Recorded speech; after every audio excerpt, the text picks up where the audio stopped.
ሰላም ጤና ይስጥልን ውድ የተከበራችሁ የቻናላችን ተከታታዮች በዛሬው ቪዲዮአችን ደግሞ እንግዲህ ቻፕተር 4 ባዮኬሚስትሪ እናያለን ማለት ነው። በተለይ ደግሞ ኬሚስትሪ ኦፍ ሊፒድስ ስትራክቸር ፈንክሽን ኤንድ ክላሲፊኬሽን የሚለውን እንመለከታለን ማለት ነው። እስከ ቪዲዮ ፍጻሜ ድረስ አብራችሁን ቆዩ። ስለዚህ ይህንን ቻናል ደግሞ ሰብስክራይብ ካላረጋችሁ ሰብስክራይብ እያደረጋችሁ ቪዲዮንም ላይክ እያደረጋችሁ እስከ መጨረሻው ድረስ ተከታተሉን። አብራችሁን ዝለቁ። Okay, let's try to see the outlines of the presentation before we are going to see the detail about. ስለዚህ በዚህ እንግዲህ ቻፕተር የምንመለከታቸው አበይት ወይም ደግሞ ርዕሶች አሉ ማለት ነው። መጀመሪያ ምንድነው what are lipids and chemical terminology የሚሉትን የምንመለከት ይሆናል ማለት ነው። the other one identify the structures of lipids, functional roles of lipids የሚሉትን የምናይ ይሆናል። ከዛው ማስቀጠል ደግሞ we try to see the classifications or the classes of lipids የሚለውን እናያለን። simple lipids, compound lipids and that of derived lipids የሚሉትን እናያለን። the other one amphipathic lipids ምንድን ናቸው? just the most common types of compound lipid like phospholipids and lipoproteins የሚሉትን እንመለከታለን። ከዛም በማስቀጠል ደግሞ derived lipid like steroids and steroid derivative የሚሉትን የምናይ ይሆናል ማለት ነው። so let's try to see the introduction part of or the introduction of lipids. Okay, when we define those lipids are heterogeneous groups of organic compounds. They are oily or greasy organic compounds. ምንድናቸው ማለት ነው?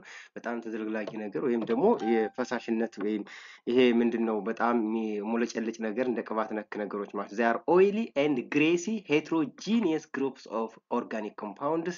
They are biomolecules. The other one, the lipids are what non-polar or hydrophobic organic compounds. Non-polar ናቸው because of the existence of the long chains of fatty acids in their structure ማለት ነው። fatty acid structure ምክንያቱም እነዚህ ሊፒዶች ከምን የተሰሩ ናቸው? ከፋቲ አሲድ እና ከአልኮል እየተሰሩ ናቸው ማለት ነው። fatty acid plus alcohol ናቸው ማለት ነው። Good.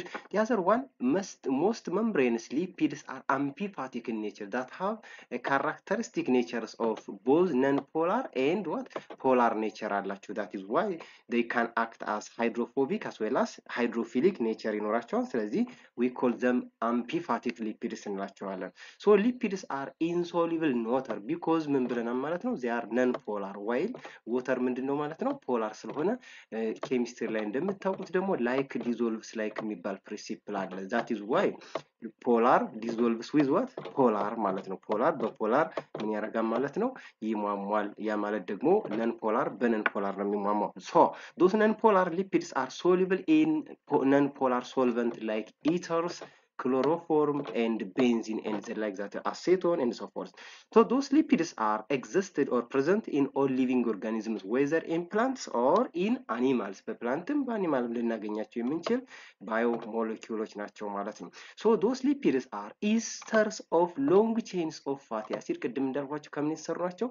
ከፋቲ አሲድ እና ከአልኮል በመካከላቸው ወይም ደግሞ ምን ቦንድ ይፈጠራል? ኢስተር ሊንኬጅ ወይም ደግሞ ኢስተር ቦንድ ይፈጠራል ማለት ነው። so those lipids can be existed in the form of fat or oils. ፋት ሊሆን ይችላል፣ ቅባት ወይም ደግሞ በጣም ጠጣር የሆነ ቅባት ማለት ነው። ጠጣር ወይም ደግሞ የፈሳሽ ያልሆነ ማለት ነው። ኦይል የምንለው ደግሞ ፈሳሹ ቅባት ማለት ነው። so crude lipid mixtures from natural sources like fats are solid at ordinary or at room temperature.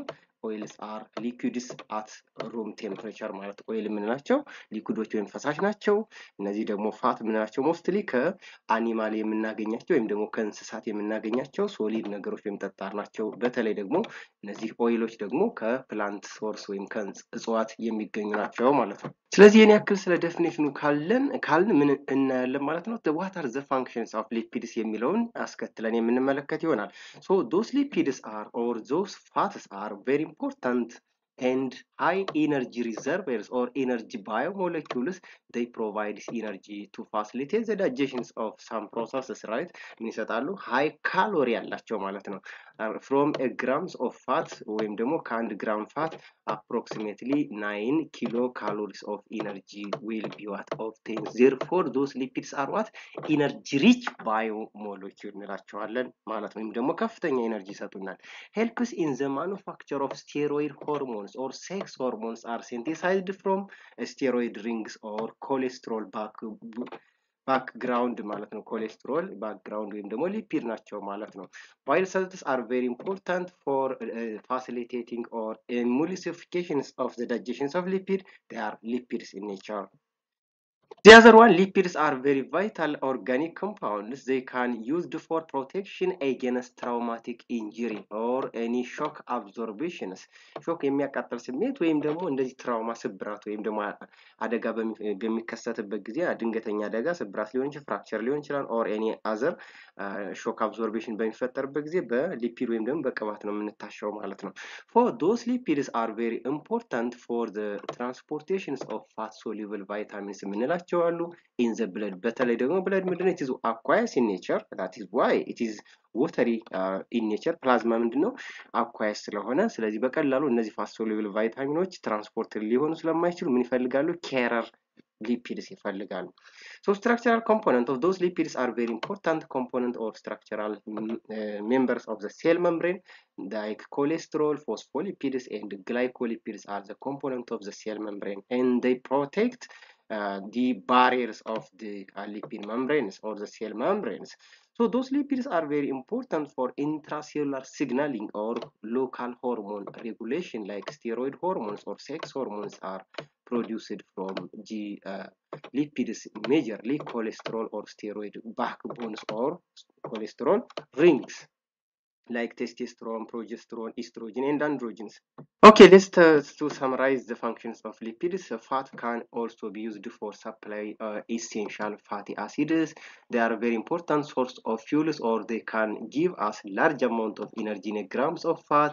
They are also used for padding and protection against any internal organ fractures or any traumas. The other one, they are very important for heat and thermal insulation effect, as well as they are also important building materials for the synthesis of sex hormones or steroid hormones, and they are also vital for nervous system to reach in energy, and they are also very important for transportations of fast soluble vitamins, vitamin A, vitamin D, vitamin E, and vitamin K የምንላቸውን ማለት ነው። The other one, they are structural support for cell membranes because they are the part of or the components of the cell membranes. Okay, the next one is classifications of lipids. Lipids based on composition, they can be classified as simple lipids. They are also classified as compounded or conjugated lipids, and they are also classified as derived lipids. These are the three major category or classes of lipids based on their composition. So let's try to define each classes of lipids. Simple lipids are lipids that are made from fatty acids and alcohols. They are also called as esters of fatty acid and alcohols. They have no any additional any non-fatty molecules. So the best example, neutral fat or TAG, like oils and fats, waxes and triacid glycerols are the best examples of simple lipids. The other one, compound or conjugated lipid የምንላቸው, they contains what chemical groups or chemical substances other than the alcohol and the fatty acids, or besides the fatty acid and the alcohol. ከአልኮል እና ከፋቲ አሲዱ በተጨማሪ ምን ይዘዋል? ሌሎች ኮምፓውንዶችን ወይም ደግሞ ሌሎች ኬሚካል ግሩፖችን ይዘዋል። ለምሳሌ ፎስፎሊፒድ ስንል ፎስፌት ግሩፕ ይዘዋል፣ ራይት PO4 ይዘዋል ማለት ነው። the other one ግላይኮሊፒድ ስንል ሹገር ይዘዋል ወይ ካርቦሃይድሬት ይዘዋል ማለት ነው። ሰልፎሊፒድ ስንል ሰልፌት ግሩፕ ወይም ደግሞ SO4 ግሩፕ ይዘዋል ማለት ነው። the other one ሊፖፕሮቲን ስንል ምን ይዘዋል ማለት ነው? ፕሮቲን ሞለኪውሎችን ይዘዋል ማለት ነው። The other and the third classes of lipids based on composition is derived lipids. As the name indicates, derived means what? They are derivatives or hydrolytic derivatives of what? Simple and compound lipids. Simple እና compound lipid በሃይድሮሊሲስ አማካኝነት የሚመጡ ምንድን ናቸው? derived የሆኑ ሊፒዶች ናቸው። Substances derived from what? Simple and compound lipids by what? hydrolysis እንላቸዋለን። The best examples are fatty acids, alcohols other than glycerol, cholesterol, steroids, choline or nitrogenous base like serines, ketone bodies like acetoacetate, K-acetone, beta hydroxybutyrate, and monoacyl glycerol as well as diacyl glycerols are the best examples of the derived lipids that are derived through the degradations or hydrolysis of simple and compound lipids. Okay, let's try to proceed the classifications of lipids based on functions.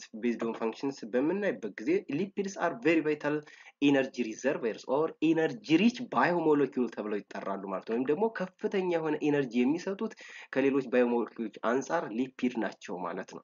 energy rich or energy storage lipid የምንላቸው ፋቲ አሲድስ ቤዚካሊ what triacyl glycerol እንለዋለን። membranous lipid የምንላቸው ደግሞ እንደ ፎስፎሊፒዶች ናቸው ማለት ነው። ወይም ደግሞ እንደ ሴል ሜምብሬን ላይ የምናገኛቸው ማለት ነው። emulsification lipids የምንላቸው like bile salts or bile acids that is secreted in the bile ducts. And the other one is messenger or signal lipids እንላቸዋለን ማለት ነው። they produce or they can secrete what steroid hormones sex hormone የምንላቸውን የሚያመነጩ እነዚህ ኮሌስትሮል or steroid lipids እንላቸዋለን ማለት ነው። the other one protective coating lipids they used as a protective coat or they cannot be served as nutritionally but they can serve as any medicinally and protection purpose like biological waxes are very important lipids for protecting mechanism. Okay, based on function, let's try to see what is structured or hierarchical organization ምን ይመስላል። steroid lipid or storage lipid የምንላቸው triacyl glycerol triacyl tri means 3 acyl means fatty acid glycerol is one glycerol with 3 fatty acid that we call triacyl glycerol እንላቸዋለን። እነዚህ ደግሞ membranous lipid የምንላቸው mostly phospholipid እና glycolipid ናቸው ወይም ደግሞ phosphate group እና sugar የያዙ ሊፒዶች ናቸው that is compound lipid እንላቸዋለን። glycerophospholipid ወይም ደግሞ ሲፊንጎፎስፎሊፒድ ተብለው በሁለት ይጠራሉ። እነማ እነ ፎስፎሊፒድስ can be containing 2 fatty acids but in place of 1 fatty acid in the triacyl glycerol it is replaced by phosphate group. ከትራያሳይል ግላይሴሮል ላይ አንዱ ፋቲ አሲድ በፎስፌት ግሩፕ ይቀየራል ወይም ደግሞ ይተካል ማለት ነው። ሲፊንጎፎስፎሊፒድ ስንል ደግሞ ግላይሴሮል ሳይሆን ሲፊንጎሳይን አልኮል ነው የሚኖረው ማለት ነው። እዚህ ጋር ግን ስናይ ግላይሴሮፎስፎሊፒድ ካልን ግላይሴሮል አልኮሉ ግላይሴሮል ነው ማለት ነው። the other one እንደዚህ ግላይኮሊፒዶችም ምንድናቸው ሲፊንጎሊፒድ ናቸው። ነገር ግን they contains what sugars carbohydrate in the place of the phosphate group glucose or galactose ሊይዙ ይችላሉ ማለት ነው። ኦኬ ይሄን ያክል እንግዲህ ስለ ክላሲፊኬሽን እና ስለ the functions of lipid እንዲሁም ደግሞ ስለ definitions of lipid ካወራን let's try to see the monomeric or the building blocks of fats or lipids ከምንድን ነው የተሰሩት የሚለውን ኮምፖነንቶችን እያንዳንዳቸውን የመጀመሪያው እንግዲህ ምንድነው ሊፒድ የተሰራበት ፋቲ አሲድስ እና or carboxylic acid እንላቸዋለን። those fatty acids are the building blocks of most lipids right ሊፒዶች የተሰሩበት አንደኛው ሞኖመራቸው ወይም ደግሞ ቢልዲንግ ብሎካቸው ነው ማለት ነው። as you know that proteins are made from amino acids therefore amino acids are the building blocks of proteins like that fatty acids are the building blocks of lipids. So those fatty acids have a general formula of R CH2N COOH carboxyl functional group ስላላቸው they are acids we call fatty acid called carboxylic acid ልንላቸው እንችላለን ማለት ነው። so those fatty acids have what one polar carboxyl group right COO group ይሄኛው carboxyl group አላቸው። ሌላኛው ደግሞ ሄድ የምንለው ወይም ይሄ ሄድ የምንለው ሲሆን ነን ፖላር ደግሞ ምን አላቸው ማለት ቴይል አላቸው። ያ ሃይድሮካርበን ቼኑ ወይም ደግሞ ይሄ ስኬለተኑ ሃይድሮካርበን ቼኑ ምን ይባላል ቴይል ብለን እንጠራዋለን ማለት ነው። or tail the longest hydrocarbon chain we call tails or non-polar natures of fatty acid እንለዋለን። so these fatty acids are not found free in nature but bound in esterified forms with what an alcohols. So most naturally occurring fatty acids are existed in the form of even number of carbons. ካርበናቸው ምንድነው even number ነው የሚኖረው ወይም ደግሞ like 2 4 just 6 right እያለ ይቀጥላል ማለት ነው። አብዛኛዎቹ ነው most አይደለም but there is some exceptionals አንዳንድ ኤክሰፕሽናሎች ሊኖሩ ይችላሉ።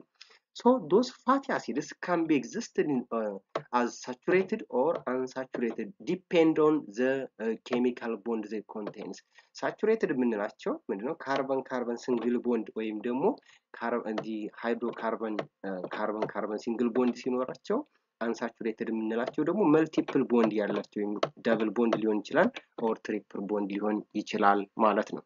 Okay, let's try to see the nomenclatures of fatty acids. How we nomenclature the fatty acids. Fatty acidoችን እንዴት ነው ስም ወይም ደግሞ ይሄ IUPAC nomenclature system and common nomenclature system አለ ያ ኬሚስትሪ ላይ የተማራችሁት ማለት ነው። እንዴት ነው የምናደርገው በሚል ሰዓት mostly IUPAC means International Unions of Pure Applied Chemistry nomenclature systems of fatty acid uses what?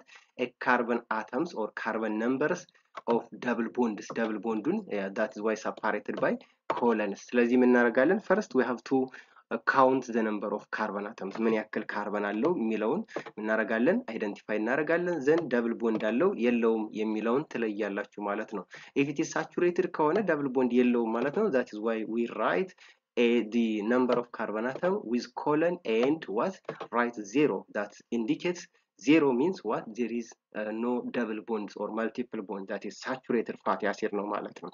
So such for example if you have 18 carbons 18 carbon ካለን with saturation ከሆነ 18 colon 0 እንላለን። 16 carbon with one double bond ወይም ደግሞ mono unsaturated ከሆነ ደግሞ 16 colon 1 ብለን እንጽፋለን ወይም ደግሞ nomenclature እናደርገዋለን ማለት ነው። Positions of any double bond are specified by superscripts number followed by what? Delta.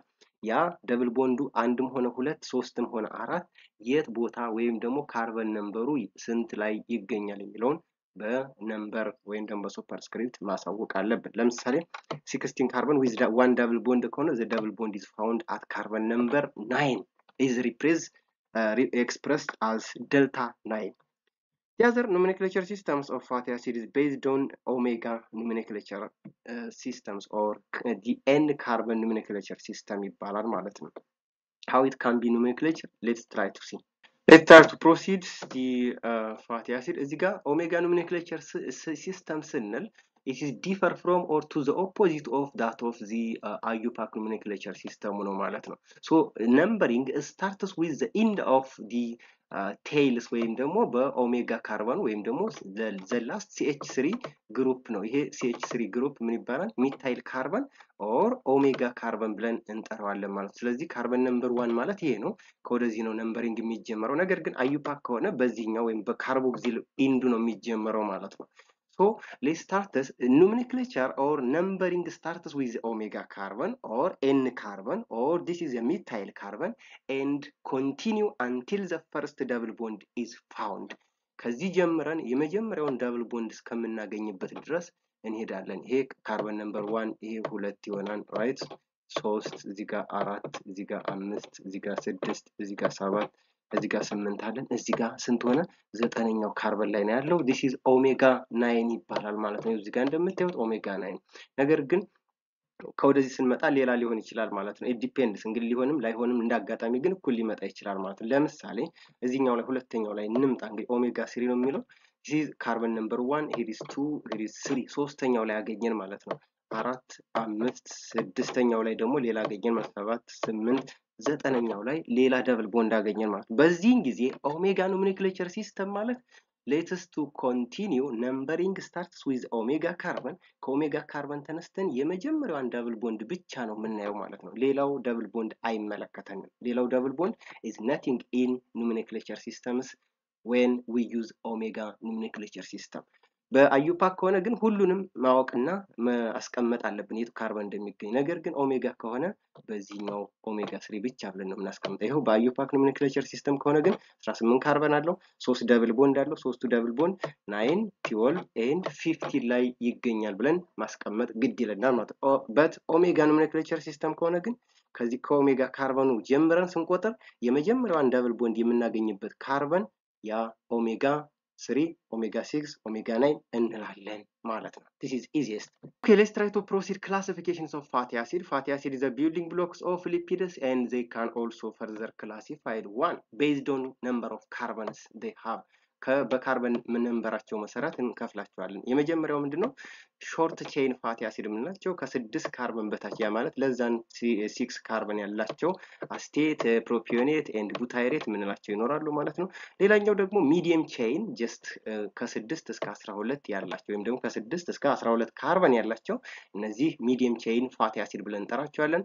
ካፕሮይክ አሲድ ጀስት ካፕሪክ አሲድ and lauric acid እነዚህ የ6 10 እና 12 ካርበን ያላቸው ማለት ነው ሶስተኛው ክላሲፊኬሽን ምንድነው they are long chain fatty acids እንላቸዋለን they have a carbon number starting from 12 to what 20 greater than 20 but less than greater than 12 less than 20 ማለት ነው palmitic acid 16 carbon atom stearic acid 18 carbon atom they are the best examples of long chains of fatty acid the other and the last or the fourth one is a very long chains of fatty acid ናቸው they contains greater than or equal to 20 carbon atoms in their structure arachidonic acid is 20 carbon nervonic acid 24 carbon ያላቸው this is the classification based on the number of carbon atoms in the fatty acid. Okay, let's try to see the classifications based on the alcohols or the esterified forms. That is why fatty acid can be free fatty acid or esterified fatty acid እንላቸዋለን ማለት ነው free fatty acid የምንላቸው those fatty acid which has what free carboxyl group ማለት ይሄ carboxyl group ወደዚህ alcohol አይኖረውም ማለት ነው alcohol there is no alcohols ማለት ነው but ይሄኛው alcohol group ካለው ግን esterified ነው so the fatty acid not react and linked with alcohols we call by ester bonds we call unesterified or free fatty acid እንላቸዋለን ማለት ነው but in case if they are saturated or with esterified with alcohol we call esterified or bound form of fatty acid እንላቸዋለን they have no free carboxyl group here carboxyl group ምንድነው ማለት ነው is bound and forms esterified ነው ማለት ነው እንደሚኖረው ester bond ነው የሚኖረው ማለት ነው we have another alcohol functional group so the fatty acid is linked to an alcohol with an ester linkage or ester bond we call esterified fatty acid እንላቸዋለን okay the other classifications of fatty acid is based on the double bond they have or based on the bonds they can have the first one is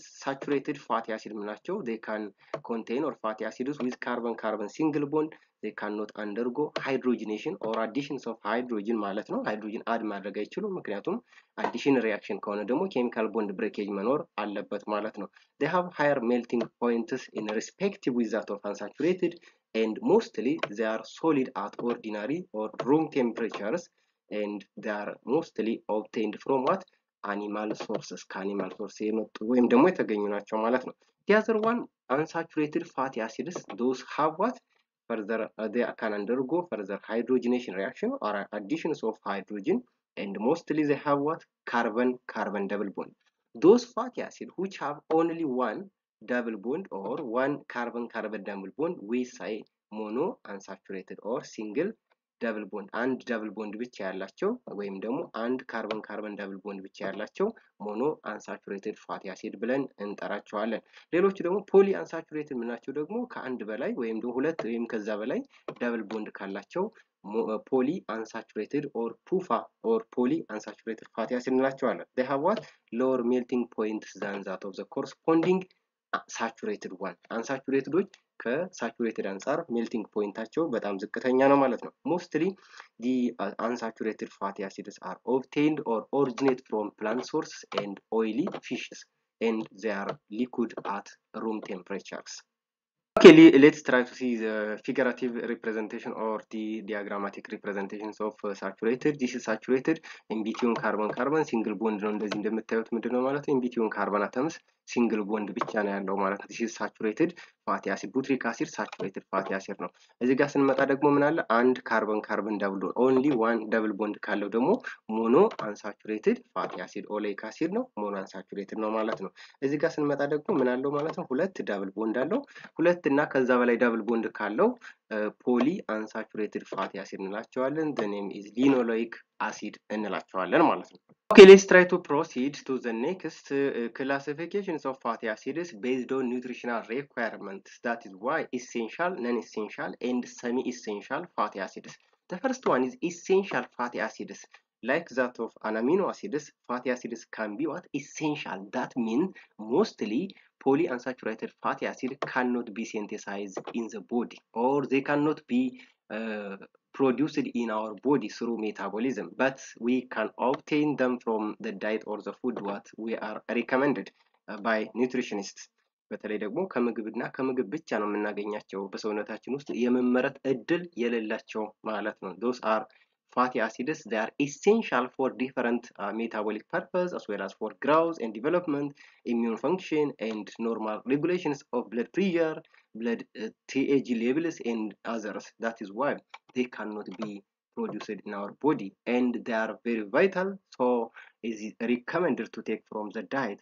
The most common example is linoleic acid or omega-6 fatty acid, and linolenic acid, which is omega-3 fatty acid.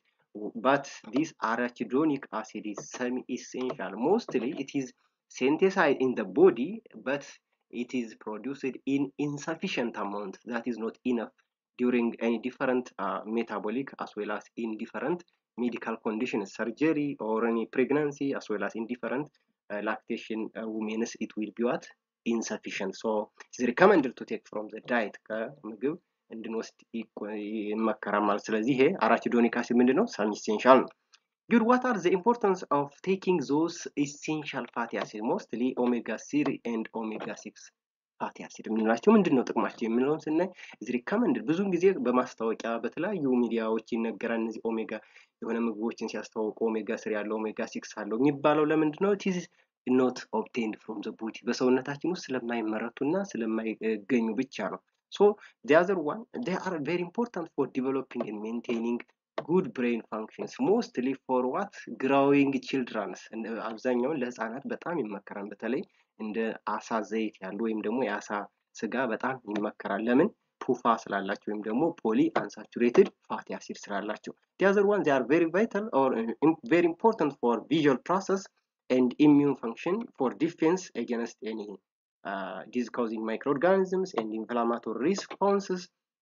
And also they are very important for regulations of normal blood pressures and blood levels of TAG levels, as well as they can regulate blood clotting and contraction, as well as relaxations of arterial walls. They are very vital, so it is recommended to take from the diet. The other and the third classification is non-essential fatty acids. These are do not mean that they are not vital. እዚህ ጋር ማወቅ ያለብን ነን ኢሴንሻል ስል ምንም አይጠቅሙ ማለታችን አይደለም። ነገር ግን ከምግብ ግዴታ መውሰድ አይጠበቅብንም። ለምን? ከኢሴንሻል ፋቲ አሲድ በሰውነታችን ውስጥ ምን ይሆናሉ ማለት ነው? they will be synthesized in the body from what? essential fats. The best example is palmitic acid, stearic acid, and so forth የምንላቸው አሉ ማለት ነው። Okay, let's try to proceed to the next, that is why functions of fatty acids. እንግዲህ ያክል ስለ ፋቲ አሲድ ክላሲፊኬሽን እንዲሁም ደግሞ ስለ ፋቲ አሲድ ኖሜንክሌቸር ካወራን what are the importance of fatty acid የሚለውን ማየት አለብን። Fatty acids are very important as fuel and energy reservoirs or metabolism. Majorly free fatty acids and triacylglycerols glycerols are very important source of energy, and they are secondary source of energy. Why? Because carbohydrates are the primary source of energy for our cells.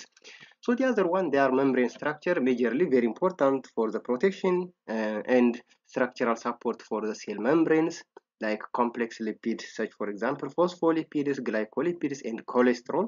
The other one, polyunsaturated fatty acid, mostly arachidonic acid. It is semi-essential, but it is very important precursors or substrates for the synthesis of eicosanoid synthesis, like the ሊኮትራይንስ and so forth የምንላቸው ኢኮሳይን ሞለኪውሎች አሉ ማለት ነው። ኮሌስትሮል is very important as well as for cholesterol ester synthesis in the major form, which is transported and stored as well as excretions. The other one, polyunsaturated fatty acid build and protect brain function because they are essential fatty acids and they are very important for growing and normal development of the brain functions. And polyunsaturated fatty acids are very importantly prevent early aging, prolonged clotting times. In metabolic regulation, those fatty acids can regulate metabolism. Freely fatty acid or free fatty acid, eicosanoid, and complex lipids are very important for regulations of metabolism.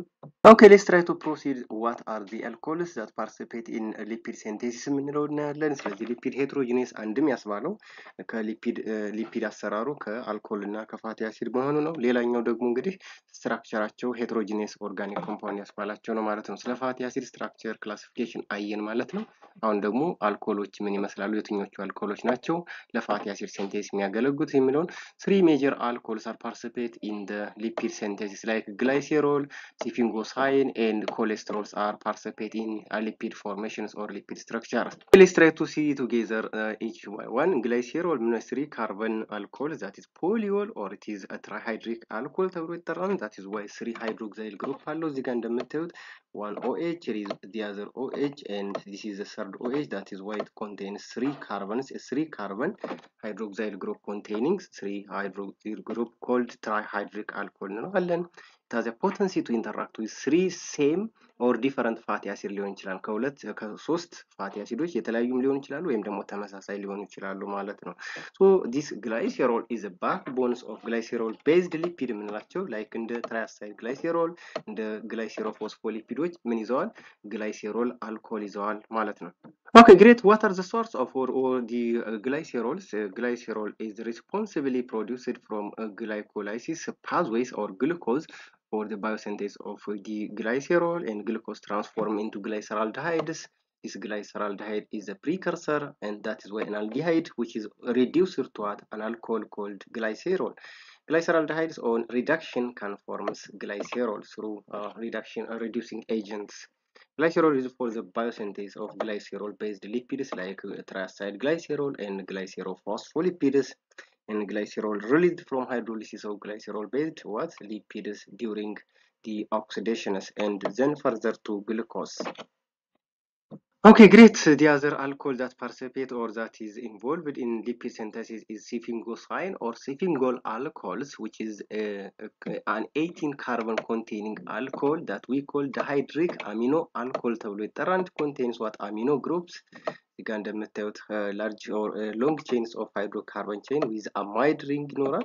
That is why the fatty acid is the longest fatty acid neuron. This is sphingosine alcohol is an 18 carbon containing alcohol. Is very importantly biosynthesis high in human body using what amino acid serine amino acid ማለት ነው. Serine provides what amino group for sphingosine. Sphingosine forms for sphingolipids and compound lipids with sphingol alcohols. So the most common alcohols that the lipids that contain sphingosine alcohol is what? sphingophospholipid and sphingoglycolipid የምንላቸው ላይ participate ያደርጋሉ ማለት ነው. We have a lot of sphingosine containing phospholipids. So those sphingosines are one of the alcohol that is involved in the lipid structures. The other alcohol is cholesterol. Cholesterol is physiologically very active alcohols for the membrane flexibility as well as for synthesis or precursor for steroid hormones like steroids, and it is very important precursor for synthesis of vitamin D. So we will try to see the next topic will be what simple lipid, compound lipid, and that of dry lipid as classifications of lipids in another videos. ስለዚህ ለዛሬ ይሄን ይበቃል ማለት ነው። በሚቀጥለው ደግሞ ኮምፓውንድ ሊፒዶችን የምናይ ይሆናል ማለት ነው። ስለነበረ ቆይታ ከልብ እያመሰገን ይህን ቻናል ሰብስክራይብ ካላደረጋችሁ ሰብስክራይብ፣ ላይክ፣ ሼር ማድረጋችሁን አትርሱ። በያላችሁበት ሰናይ ቀን